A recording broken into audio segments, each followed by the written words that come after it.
কে হাদিকে গুলি করছে তার চাইতে কেন গুলি করছে এই প্রশ্নটা জরুরি। হাদি বর্ষা বিপ্লবের মধ্যে দিয়ে গড়ে ওঠা তরুণ এবং বিপুল সম্ভাবনাময় এক রাজনৈতিক নেতা।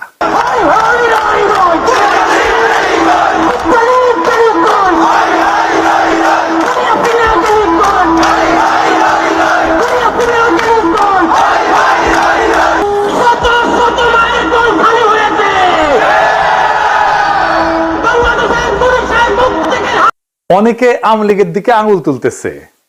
আওয়ামী লীগ অবশ্যই বর্ষা বিপ্লবের প্রধান শত্রু, কোনো সন্দেহ নাই, কিন্তু আওয়ামী লীগ কি একা বর্ষা বিপ্লবের একমাত্র শত্রু?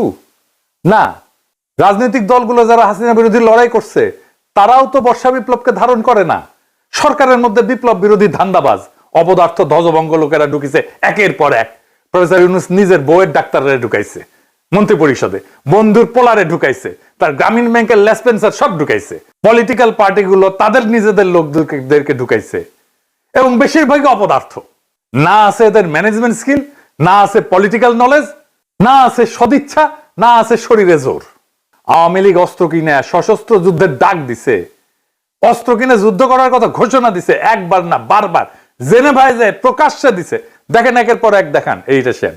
হোয়াটএভার ইট ইজ, আমাদের কথা হচ্ছে যে আমাদের এই সংগ্রাম লড়াই অব্যাহত রাখতে হবে, এই এদেরকে এখান থেকে উৎখাত করতে হবে। আর আমি সবসময় পার্সোনাল ক্যাপাসিটিতে একটা কথা বলি, সেটা হচ্ছে যে সশস্ত্র সংগ্রাম ইজ দ্য অ্যান্সার। হয়তোবা বাংলাদেশ আওয়ামী লীগ এই নীতিতে হয়তো এখনো যায়নি, কিন্তু ব্যক্তিগতভাবে আমার ক্যাপাসিটি হচ্ছে যে we have to take up arms এবং we have to resist ourself, because আমাদেরকে খুন করছে, আমাদেরকে পাল্টা লড়াই অব্যাহত করতে হবে, এবং এটাই হচ্ছে আমাদের স্ট্যান্ড। আমার কাছে মনে হয় ব্যক্তিগতভাবে আমার স্ট্যান্ড। দেখেন আর একটা দেখান, অস্ত্র হাতে নেওয়া ছাড়া, গেরিলা যুদ্ধ ছাড়া এই রাজাকারদের বিরুদ্ধে জেতা যাবে না। আমি আবারও আপনাকে বলি যে সশস্ত্র সংগ্রাম, গেরিলা প্রস্তুতি, এগুলো আমাদের জন্য জরুরি এবং সেটা আমাদেরকে ভাবা শুরু করা উচিত। আমি মনে করি বাংলাদেশ আওয়ামী লীগের এসব পুতু রাজনীতি করার সুযোগ নাই। আমরা দেখব যদি ভালোই ভালোই কাজ হয় হবে, কিন্তু দেশ যদি এইভাবে পাকিস্তানের দিকে চলে যেতে থাকে, সশস্ত্র সংগ্রাম এবং আমাদেরকে এই গেরিলা সংগ্রাম বা আরেকটা মুক্তিযুদ্ধ ছাড়া আমাদের কোন রাস্তা নাই। এবার আর একটা দেখান, আমরা করতে হইলে এইখান থেকে পয়সা উঠান, আর যারা মন্ত্রী মিনিস্টার আসল বিদেশ তারাকে বলেন পয়সা দিবার জন্য, আমরাও পয়সা দিব। আমরা অস্ত্র কিনতে হবে, আমরা যুদ্ধ করতে হবে মাঠে। খালি মিছিল করলেও চলবে না, আমরা অস্ত্র করতে হবে, আমরা মাঠে নামতে হবে। দেখেছেন শুধু কি এরা হাসিনা স্পেন্সার, হাসিনা নিজেই বিপ্লবীদের হত্যার নির্দেশ দিছে। শুনেন, কথা কম গাছ বেশি। নেত্রী আমাদের যে ভাই বোনদের হত্যা করেছে, আমরা অস্ত্র তুলে নিয়ে এদেরকে হত্যা করবো ইনশাল্লাহ আগামীতে। মুখে কথা একটু কম বলো তো, যারা কথা বেশি বলে তারা কিছু করতে পারে না। কথা কম গাছ বেশি, ঠিক আছে? মুখে বলতে যেও না, আগে করে দেখো। ঠিক আছে, খোদা হাফেজ। শুনেছেন? তারপরে তো এই ঘটনা, একটা রাষ্ট্রের বিরুদ্ধে সশস্ত্র সংগ্রাম বা প্রকাশ্য খুনের নির্দেশ দেওয়ার বিরুদ্ধে কিছু করছে প্রফেসর ইউনূসের সরকার? কিছুই করে নাই, কিচ্ছু করে নাই। আর ওদের সাহস আকাশে চড়ছে। হাসিনাকে ভারত ফেরত না পাঠাতে চাইলে নাকি আমাদের কিছুই করার নাই, এই বলে তৌহিদানন্দ প্রভুপাদ। শুনেন, ভারতকে রাজি হতে হবে অথবা চাইতে হবে তাকে ফেরত পাঠানো। রাজি না হলে আসলে তো করার কিছু না, আমরা রাজি করানোর চেষ্টা করতে থাকতে পারি। এইটুকু। যেটা প্রথমে যেটা বলছিলেন, এটা একটু প্রসেসের ব্যাপার আছে, প্রসেস তো চলছে, দেখা যাক আমরা কতটুকু অ্যাচিভ করতে পারি। শুনেছেন? এটারে বিএনপি ঢুকাইছে, দেখা দিলাম এটা উপদেষ্টা মন্ডলীতে। এতটাই অপদার্থ, করার কিছু নাই তো তুই উপদেষ্টা আসিস কেন? 111 এর আমলা ওরে বানাই দিছে মন্ত্রী, এরা গালাইলে ওর গায়ে মাখে না। এতটাই নির্লজ্জ, এতটাই ক্ষমতা লোভী। এদের দিয়া প্রফেসর ইউনূস ফ্যাসিবাদের আগমন ঠেকাবে। হ্যাঁ, কি আর কমো, বালটা ঠেকাতে পারবে। নির্বাচনের তফসিল ঘোষণা করছে না, দেখেন কি ভয়াবহ রক্তপাত হয় এই পুরা নির্বাচনী সময়। কিছুই ঠেকাইতে পারবে না, কেউ তো কথা শোনে না, আমলারাও কথা শোনে না। ক্ষমতায় বসেছে, রাষ্ট্রযন্ত্রের উপরে কোনো নিয়ন্ত্রণ প্রতিষ্ঠা করতে পারে নাই এই 2 বছরে। এত সাপোর্ট দিয়ে গেছে, কোনো স্যাদব্যাদ নাই। আচ্ছা বলেন, এনএসআই, ডিজিএফআই যদি না জানে কারা ঢাকা 8 আসনের প্রার্থী শরীফ ওসমান হাদিকে হত্যার উদ্দেশ্যে গুলি করছে, তাহলে এই সংস্থাগুলো বন্ধ করে তো দিতে হবে। এগুলা রাখার যুক্তি কি? এই সংস্থা দুইটার প্রধানদের আজকে তো বিদায় করে দেওয়া উচিত। এরা কিছুই করতে পারবে না। জাতীয় নিরাপত্তা উপদেষ্টা একজনকে বানাইছে। হ্যাঁ, অনেকে বলে আপনার গুরুজন, হ্যাঁ, ওনারা নিয়ে ভিডিও টিডিও বানাইছেন, ওনারে আবার তা আমি কি করব? যে যায় লঙ্কায় সেই তো হয় রাবণ। সে ক্ষমতা উপভোগ করিচ্ছে আর বিএনপির সাথে ঘুটু করিচ্ছে যেন বিএনপি তাকে পররাষ্ট্রমন্ত্রী বানায়। হাদিকে খুন করার এই ভয়ঙ্কর অপারেশনে যারা যুক্ত ছিল তাদেরকে গ্রেপ্তার করে বিচারের আওতায় না আনতে পারলে প্রফেসর ইউনূস সরকার 12 ফেব্রুয়ারি জাতীয় নির্বাচন সম্পন্ন করতে পারবে না, লিখে রাখতে পারবে। বর্ষা বিপ্লবকে কোনোভাবে মেনে নিতে পারেনি কায়েমি গোষ্ঠী। আর এক দল আছে বর্ষা বিপ্লবকে বিপ্লব বলে স্বীকারই করতে চায় না, বলে এটা অভ্যুত্থান নাকি বিপ্লব। খুব নির্দোষ বিতর্ক বইলা মনে হয় না, কিন্তু এখানে লুকায় আছে হাদির গুলি খাওয়ার নিশানা। আসেন সেটা বুঝে দেখি। এক শ্রেণীর জাউরা আছে, দেখবেন বলবে এসে আমি সহ কয়েকজন নাকি দেশটারে অস্থির করে রাখছি। বিপ্লবের পরে কোনো দেশ সুস্থির হয় না, কখনো হয় না। বিপ্লবের ইতিহাসে এটা নাই। সুস্থির করার জন্যই বিপ্লবী সরকার লাগে। অভ্যুত্থান আর বিপ্লব এক জিনিস না। আমি যদি বাঘরে বিলাই ভেবে ম্যানেজ করি তাহলে বাঘ বাঁচবে নাকি বিলাইয়ের সার্ভিস আদর পাবো আমি? কোনোটাই তো হবে না। এই বিপ্লব না অভ্যুত্থান, এই জিনিসটা বুঝার ভুলের এই খেসারত জাতিকে দশকের পর দশক দিতে হবে। আমি বলে দিলাম, আমি পরিষ্কার করে বুঝাই বলি কেন অভ্যুত্থানের পরে দেশ দ্রুত স্বাভাবিক হয় আর কেন বিপ্লবের পরে দেশ দীর্ঘদিন অস্থির থাকে এবং কেন বিপ্লবের সঙ্গেই প্রতি বিপ্লব জন্ম নেয় কিন্তু অভ্যুত্থানের পরে প্রতি বিপ্লব জন্ম নেয় না। আসেন সেই জিনিসটা বুঝে দেখি। অভ্যুত্থান মানে কি? অভ্যুত্থান মানে ক্ষমতার হস্তান্তর, রাষ্ট্রের রূপান্তর না। ক্ষমতা এক হাত থেকে আর এক হাতে যাবে, রাষ্ট্র বদলাবে না। অভ্যুত্থানে বদলায় কে শাসন করবে, কিন্তু বদলায় না রাষ্ট্রের কাঠামো, আইন, আদালত, ব্যুরোক্রেসি, সেনাবাহিনী, তার কর ব্যবস্থা, আন্তর্জাতিক চুক্তি। এই জন্যই আমরা ভারতের সাথে হাসিনার কর চুক্তি বাতিল করতে পারি নাই। এই কারণে অভ্যুত্থানের পরদিন ব্যাংক খুলে যায়, অফিস চলে, পাসপোর্ট ইস্যু হয়, কোর্ট বসে, বিদ্যুৎ আসে, রাষ্ট্র কাজ করে। কারণ রাষ্ট্র তখনও জীবিত থাকে, শুধু চালক বদলায়। আর 2024-এ বর্ষা বিপ্লবে কি হয়েছে এটা চিন্তা করে দেখেন। থানা ফাঁকা হয়ে গেছে, পুলিশ নাই, পালায় গেছে। আদালত ফাঁকা হয়ে গেছে, বিচারপতিরা পালায় গেছে, প্রধান বিচারপতি সহ। হয় নাই? বিপ্লব মানে কি? বিপ্লব মানে শুধু শাসক বদল না। বিপ্লব মানে কে শাসন করবে, কেন শাসন করবে, কিভাবে শাসন করবে, কোন আইনে, কোন নৈতিকতায়, সব প্রশ্ন নতুন করে তোলে, নতুন করে ফয়সালা হয়। হান্না আরেন্ট বলছিলেন যে ইংরেজিতে লিখেছে, ইংরেজি যেহেতু লিখেছে ঠিকই লিখেছে, তাই না আমি বাংলা কইরা বলি। বিপ্লব মানে নতুন কর্তৃত্ব তৈরি করা, নতুন কর্তৃত্বকে প্রতিষ্ঠা করা। বিপ্লব মানে পুরনো বৈধতা ধ্বংস, নতুন বৈধতাকে আনা। নতুন বৈধতা আনতে হয় বিপ্লবী সরকার দিয়া। সে বিপ্লবী সরকার যদি আপনি না করেন, আপনার বৈধতা, আপনার কন্ট্রোল, আপনার নিয়ন্ত্রণ, আপনার অথরিটি দাঁড়ায় না। প্রফেসর ইউনূসের অথরিটি দাঁড়ায়নি, এই জন্যই দাঁড়ায়নি। কেন হয় প্রতি বিপ্লব হয় বিপ্লবের পরে?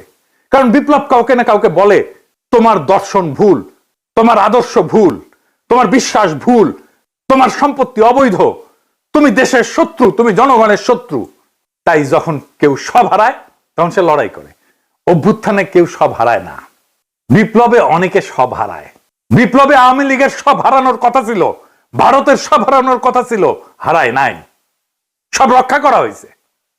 তাই প্রতি বিপ্লব জন্মায় বিপ্লবের গর্ভেই। বিপ্লবী সরকারের দরকার পড়ে প্রতি বিপ্লব থেকে বিপ্লবকে রক্ষা করার জন্য। ইতিহাসে দেখেন, ইতিহাস কি বলে? শ্রীলঙ্কা তো প্রেসিডেন্ট পাশে দখল করে ফেলছিল না জনতা, ওইটা অভ্যুত্থান ছিল। দেশটা সুস্থির হইতে সময় লাগেনি। নেপালও কি হয়েছে? তাই হয়েছে না? নেপাল সুস্থির হয়ে গেছে না? সময় লাগেনি, কারণ ওইটা অভ্যুত্থান ছিল। বাংলাদেশ সুস্থির হচ্ছে না কেন? কারণ আমরা সেই গুরুত্বপূর্ণ সত্যটা এড়াই গেছি যে বাংলাদেশে একটা বিপ্লব হয়েছে এবং বিপ্লবের পরে অস্থিরতা থাকে, সেটাই স্বাভাবিক। কিন্তু সেই অস্থিরতা কতদিন থাকবে সেটা নির্ভর করে একটাই বিষয়ের উপরে, নতুন সরকার কতটা পূর্ণাঙ্গভাবে বিপ্লবী। আমরা সেটাকেই বলছিলাম বিপ্লবী সরকার। ইতিহাসে যেই সরকার বিপ্লবের ম্যান্ডেট নিয়ে, বিপ্লবী কর্মসূচি নিয়ে স্পষ্টভাবে পুরানো রাষ্ট্র ভেঙে নতুন রাষ্ট্র করে, সেখানে অস্থিরতা তুলনামূলকভাবে কম সময় দূর হয়ে যায়। কারণ সেখানে থাকে ক্ষমতা স্পষ্ট কেন্দ্র, আদর্শিক এবং রাজনৈতিক পরিচ্ছন্নতা। আর এইখানে না ঘরকা না ঘাটকা, বলে রাষ্ট্র সংস্কার করব, আর সব পুরানো কিছু সবকিছু রেখে দিচ্ছে। রাশিয়ায় 1917 সালে বিপ্লব হয়েছে, অস্থিরতা ছিল কিন্তু দ্রুত নিষ্পত্তি করে ফেলছিল বলশেভিকরা। অস্থিরতা দীর্ঘ হয়নি, যুদ্ধ ছিল কিন্তু দ্বিধা ছিল না। চীনেও কমিউনিস্ট সরকার পুরনো রাষ্ট্রের সঙ্গে আপোষ না করে নতুন রাষ্ট্র গড়ে তোলে। এইটাই বিপ্লবী চরিত্র, দ্রুত রাজনৈতিক স্থিতিশীলতা এনে দেয়। ভিয়েতনামও একই কথা। কর্তৃত্ব প্রতিষ্ঠা করতে হয় বিপ্লবী শক্তিকে। অন্যদিকে সরকার যেখানে না গড়কা না গটকা, আধা বিপ্লবী, পুরানা এলিট আর নতুন শক্তির মধ্যে দোদুল্যমান, সেখানে অস্থিরতা লম্বা হয়। তাই হয়েছে প্রফেসর ইউনূসের সরকারে, পুরনো এলিট আর নতুন শক্তির একটা কোয়ালিশন হয়েছে। ফ্রান্সে বিপ্লব হয়েছে 1789 সালে।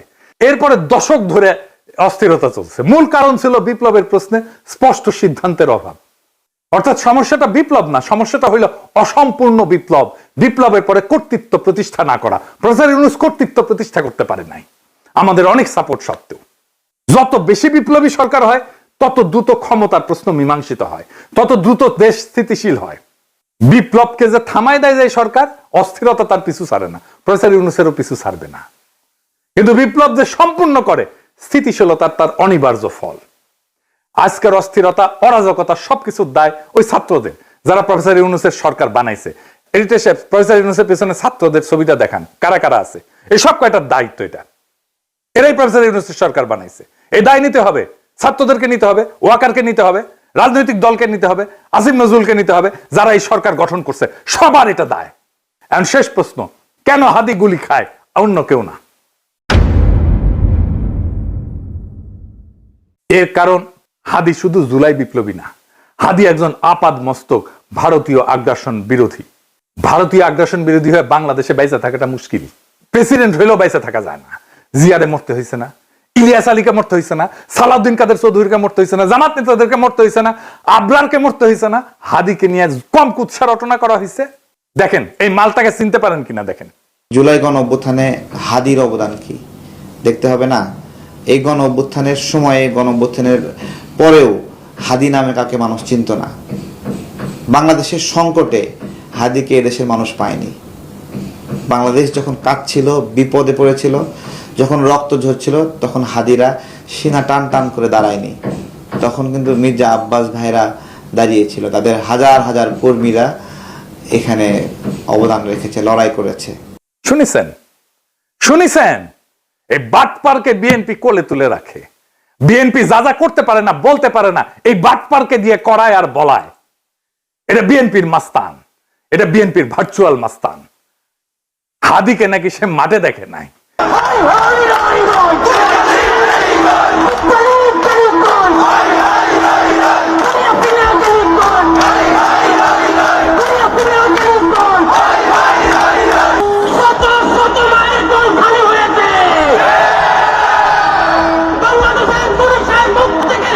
ওই বর্ষা বিপ্লবের হেডমাস্টার, ওর কাছে রোল কল কইরা বর্ষা বিপ্লবের স্টেক নিতে হবে।